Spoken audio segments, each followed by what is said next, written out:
Welcome to Subramani. Recently, Mr. Aditya Puri hung his boots in the HDFC Bank, and I'm one of those admirers of Aditya Puri, and I would think he's in one of India's greatest wealth creators, along with Deepak Parekh, of course, because these are two people who are employees who completely behave like owners and created wealth. I mean, no other person has created this kind of a wealth. If you are trying to equate Mr. Deepak Parekh with Uday Kotak or Mr. Mukesh Ambani, you're mistaken, because those are the owners. Uday Kotak is the owner of Kotak Bank, and Deepak Parekh is an employee of HDFC Limited. There is a huge difference. But this post is not about Mr. Deepak Parekh or Mr. Aditya Puri. It is about the what Mr. Aditya Puri did with his shares. So when he was retiring, since he was retiring in October, sometime in September or even earlier, he sold off a lot of his shares. I do not know whether he sold off all of his shares, or at least he sold off about, to the best of my knowledge or whatever I remember, I didn't do too much research, at least about 1,000 crores of the equity that he held. And when he was asked, he said, look, I'm 70 years of age and I'm quitting this place, so should I not be selling? Good idea, great idea, absolutely no doubt. Assuming that this money was just as an asset reallocation, I would have done it very differently. And I did this for an entrepreneur who had sold a big portion of his stake to a big Indian company. That company is a listed software company, and it used to be only in software. Now they've gone into a lot of research work also. So they do bio research and they are into software, and anyway, details are not important. So I had met him long back, maybe 20 years ago, and he had a huge stake, and obviously, like every entrepreneur, 80-90% of his net worth was there, maybe even more than 90% of his estate was there, but he was the son of a rich man, so his father had also given him a nice house and all that. If I didn't take that house into account, maybe very close to 100% of what he had was in his company. This is very typical. So you don't tell Mr. Azim Premji that you have too much stake in the Wipro, so please go and buy some more Infosys or TCS. That you don't do that.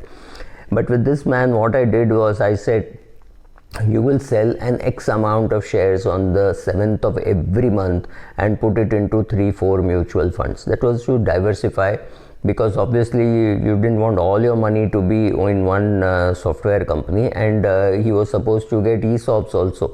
So even assuming he was selling 10,000 shares a month, he was selling only about 1 lakh shares, and his ESOP would have been about 3-4 lakh shares. So it didn't really matter that he was selling such a small quantity. So then we upped the quantity also when the price also started going up, which meant he was earning a lot of money. But remember, he was earning a lot of money as profit, and the whole thing was tax-free till about 2 years ago, when the long-term capital gain was introduced. So right from 1999, 2000, his sales and reinvestment have been very good. He has actually earned more money in the other places. He has also reduced risk. So Mr. Aditya Puri should have done this maybe 10 years ago or 15 years ago, sold off an X amount of shares regularly on a monthly basis, and invested in some other funds. But look at it this way, the fact that he did not do it, that would have been the best correct and risk reducing way of preserving wealth. However, he didn't do it, and look at the benefit that he got by taking the risk of concentrated portfolio, right? So this is always the conflict for investors. Should you take a concentrated portfolio risk, or should you diversify? Now you take a concentrated portfolio risk and you make a lot of money, and afterwards, when you have made that money, diversification helps you preserve that. So many people don't understand. They think diversification and asset allocation is a wealth creation strategy. It is not. It is a wealth preservation strategy. So Mr. Azim Premji also has to diversify, Mr. Aditya Puri also has to diversify, Mr. Deepak Parekh also has to diversify, because after all these are companies, right? So they've all done it. I'm sure Mr. Deepak Parekh has also invested in mutual funds, etc. After all, he runs India's most successful, profitable mutual fund. So he must have diversified. I'm sure Mr. Aditya Puri must have also diversified. But there are a lot of people who would not even think of diversifying because they think their company is the greatest gift to mankind. So many employees of HDFC Bank itself, of Axis Bank, and even earlier Yes Bank, they would be steadfast saying, no, my company is doing very well, I know what is happening, I know this management has made this change, and therefore I will not sell. Now this is true even for somebody working in, say, an Infosys or a Wipro or any of those companies where a big part of the reward, TCS, where a big part of the reward came in the form of ESOPs and not so much in terms of salary. That's all great, but look at the flip side. What can happen? What could have happened if you were holding shares of Satyam? What could have happened if you were holding shares of GTB? What would have happened if you were holding shares of SpiceJet? Remember, it went very close to zero, right? When there was a stake sale or just before the stake sale. Yes, after that it would have recovered, but the question is, would you have had the patience? You would have just panicked and sold. Maybe you would have, no, these are all companies where you think people have made money in ESOP. No, people have not made money in ESOP. People have made money in well-managed companies. So people may have lost money in ESOP, people may have made money in ESOP. The question is, when you have a very concentrated portfolio, you actually make money if the company is successful. However, to earn that money, you're taking a lot of risk. So let us say your net worth is 20 crores, out of which 17 crores is in your company's ESOP. I think it's a disaster waiting to happen. You should not have more than 40-45% of your portfolio, provided your portfolio is at least 20 crores.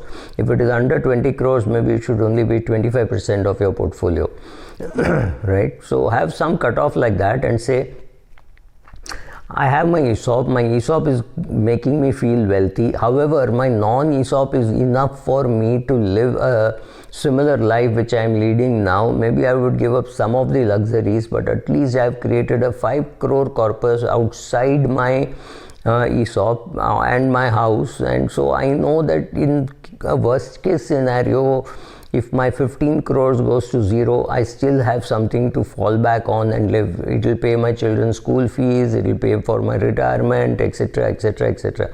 That is what it is. Diversification helps you reduce risk, and concentrated risk helps you increase wealth, especially in places where you're working, the company which you own or for which you are the CEO, like in case of Mr. Aditya Puri. But what would have happened if HDFC Bank wouldn't have done so well in the past 10 years?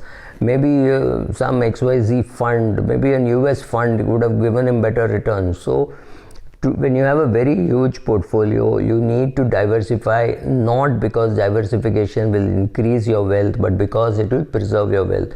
You continue to make your money from your main source, maybe from your ESOP, maybe from your main job. Maybe for Sachin Tendulkar or Virat Kohli, it is cricket. For a film star, it has got to be films. For Kareena Kapoor, it has to be movies, right? So that is your main source. You keep making money there, and your investments you diversify, not to improve your returns but to reduce your risk. So a lot of CXOs also, they get confused between wealth creation and wealth preservation. So wealth preservation definitely happens with diversification, and wealth creation may not happen so much with diversification. It may happen with concentrated risk. Last few years, if you had put a lot of money in the US markets, you may have done well. Next few years, maybe you have to put more money in the Asian markets and you do well. Maybe you should invest in Japan. Maybe, I'm not giving you any tips on where to invest, but concentration helps you create wealth. Diversification helps you preserve wealth. You need to do both. Every portfolio has to have a small amount of money in concentrated risk key bets and a lot of money in diversified portfolio. So that will depend upon your age. So at 60 you want to preserve, At 20 you want to grow. So at 20 don't have a diversified portfolio hoping to make money. No, you will have to take concentrated bets and make money. Thank you.